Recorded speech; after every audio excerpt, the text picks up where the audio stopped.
דיני ממונות בשלשה Daf Hey, sponsored the Refuah Shlema for Daniel Tzvi ben Yocheved. The Gemara states, if a judge is a mumcha l'rabbim, an expert in money matters, even without being ordained, can judge monetary cases alone. A question: does he require authorization by the governing Jewish body to judge? The answer: Mar Zuter asked Rav Yosef, where he erred in judgment, was he liable? He answered, if the litigants accepted his decision unconditionally, he is not obligated to pay. If not, he is obligated. Despite his not being authorized, his decision was legally binding. Rav Yosef did not consider it a mistrial. However, Rav and Shmuel both advised a judge to be authorized. It grants him immunity from liability. The victim's monetary claim is eliminated by the principle of Hefker Bezdin Hefker, the Jewish authorities' legal power to declare a victim's money ownerless. The authorization of Bavel was effective in Eretz Yisrael, but of Eretz Yisrael was not effective in Bavel. The reason: a verse in the Torah states, Lo Yasur Shevet mi Yehuda u'michokek mi bein raglov. The Babylonian Reish Galusa was the Shevet, the scepter, with extensive powers extending even to Eretz Yisrael, whereas the leaders of Eretz Yisrael were referred to as mechokekim, teachers.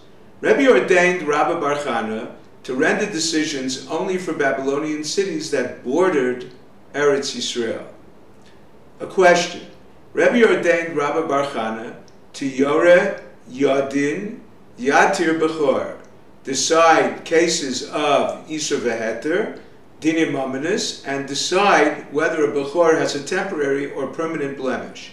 For the latter, he did not ordain Rav, who was a greater scholar. The answer: number one, this elevated the stature of Rabbi Bar Chana, who was not known an eminent scholar as Rav. 2.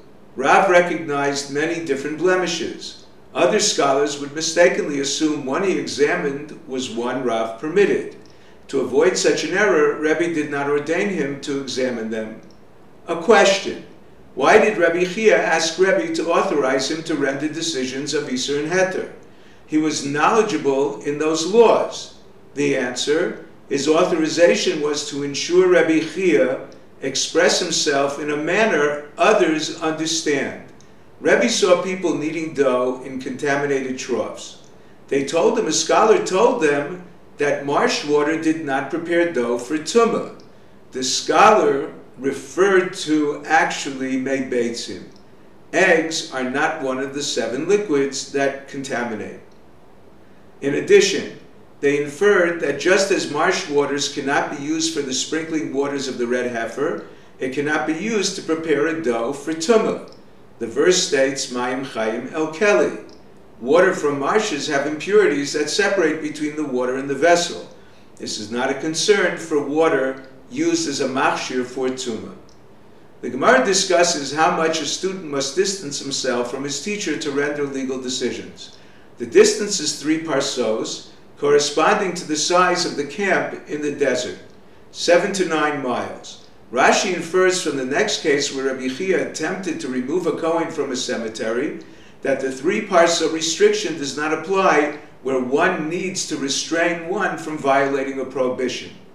The Gemara concludes, just as authorization can be partial, it can also be conditional, such as limiting it in time.